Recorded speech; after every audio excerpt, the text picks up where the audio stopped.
So guys, ito po tayo.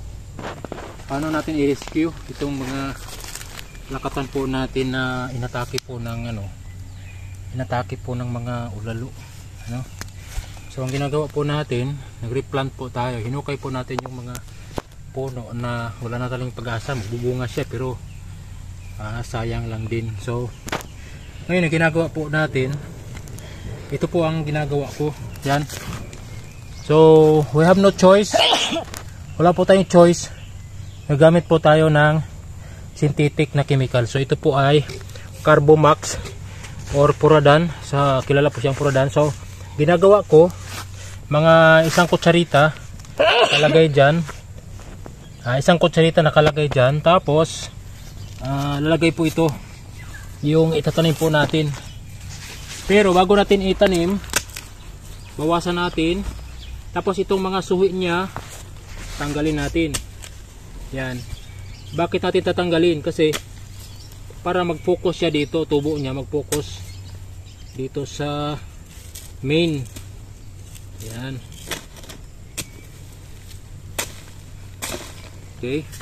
Yan, tanggalan din po natin ito. Yan. Para makita natin siya yung bagong suhi. Okay? So ito po yung ginagawa ko. Step by step po. Una, hukay. Tapos sinapinan po natin ng Carbomax. Yan, lagay. Ang lalim po niya ay 1 foot. Okay, tapos konting yan, lupa sa gilid. Huwag lang masyado kasi pagdating ng panahon ay ano din yan. Tapos lalagay din tayo uli. Okay, mga isang kutsarita.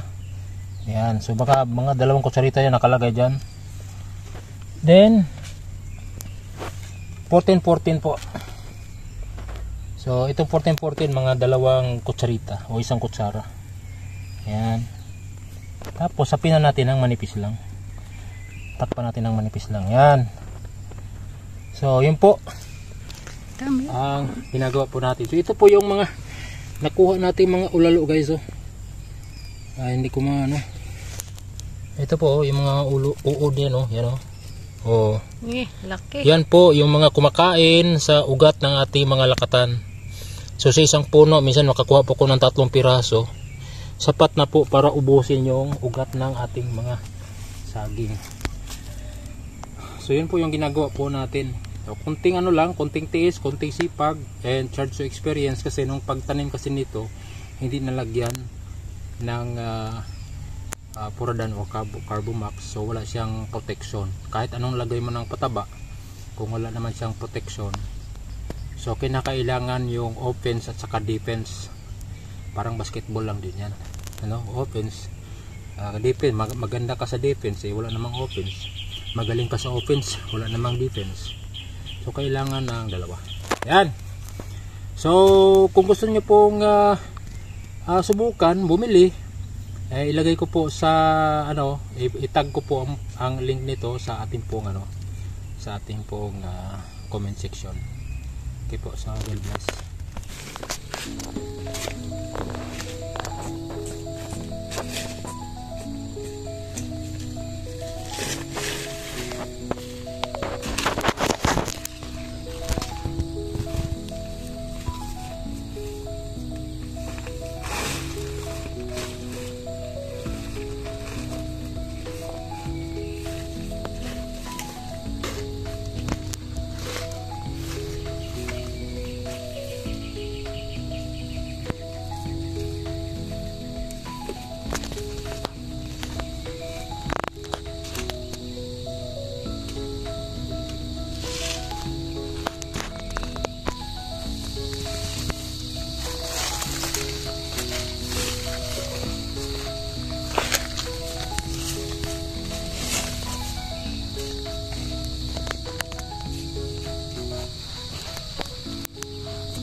meron pa.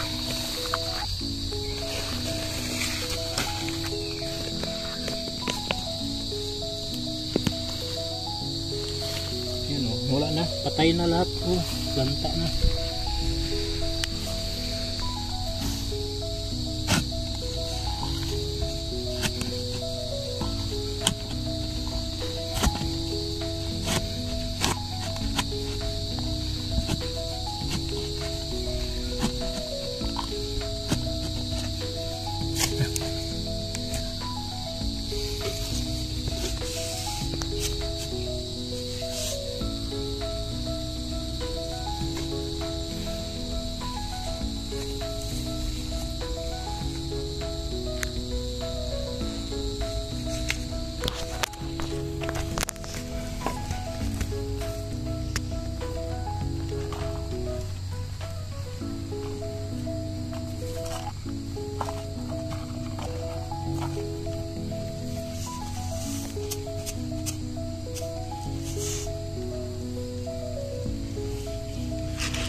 So, totoo po na ang sisip-sip ng taba ay yung ugat, ano? So, bakit naglalagay tayo ng pataba na katatanim pa lang? Ito po ay ang saging kasi madali siyang mag-ugat. So, tama-tama pag 14-14 medyo matagal po ang ma-dissolve. Kaya tama-tama. Ito po siya, oh. Ito. Oh, yan. Yan po yung ulalo, guys, oh. Sa puno na nasa nasa Lalim talaga.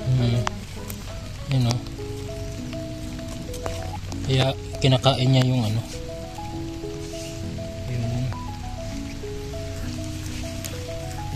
ugat. Yan. Okay, ulan na. Tara na. Ulan na.